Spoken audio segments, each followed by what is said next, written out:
There are a lot of non-white people who are doing very well, what you would call very well. A lot of them are very rich, have a lot of money.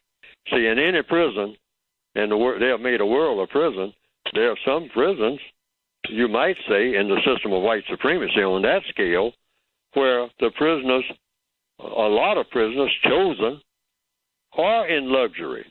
Why? Because they are doing the bidding of the white supremacists.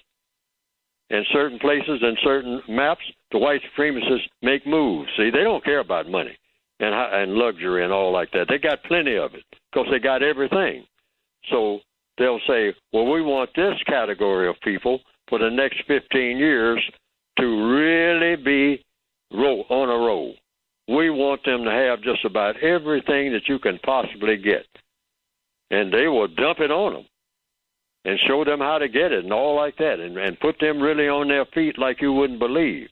And they'll be completely in super luxury, all right? But on a world scale, the way the white supremacists look at that, since they got so much of everything, because they got everything at their command, everything and all the people at their command, and they got their minds at their command, see, they know how to computerize that thing so they can shut it off or turn it on anytime they get ready.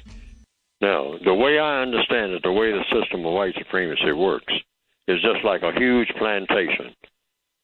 On some plantations, some of the black people who were in the big house were not only better off than the slaves, they were better off than a whole lot of white people, all right?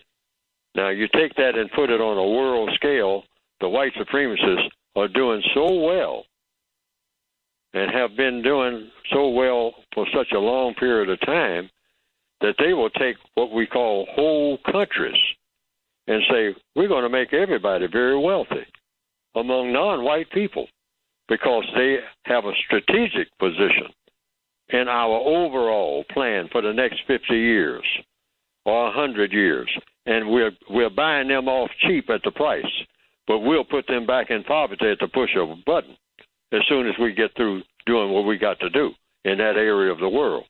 And we've seen traces of that all down through their history, the white supremacists. They'll build people up and then tear them down overnight.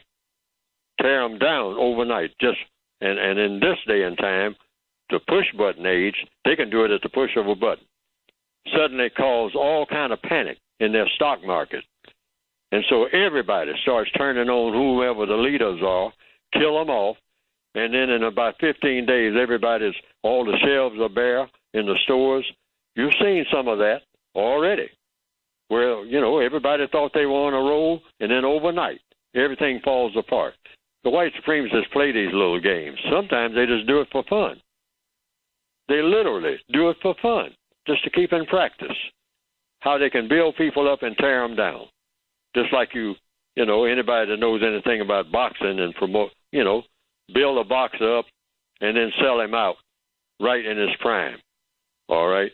Get him whipped and beat up on some type of phony pretense, like any gangster operation, because the system of white supremacy, if you study Godfather 1 and 2, it works on gangster principles, deception and violence and surprising people, backstabbing people all the time, 24/7.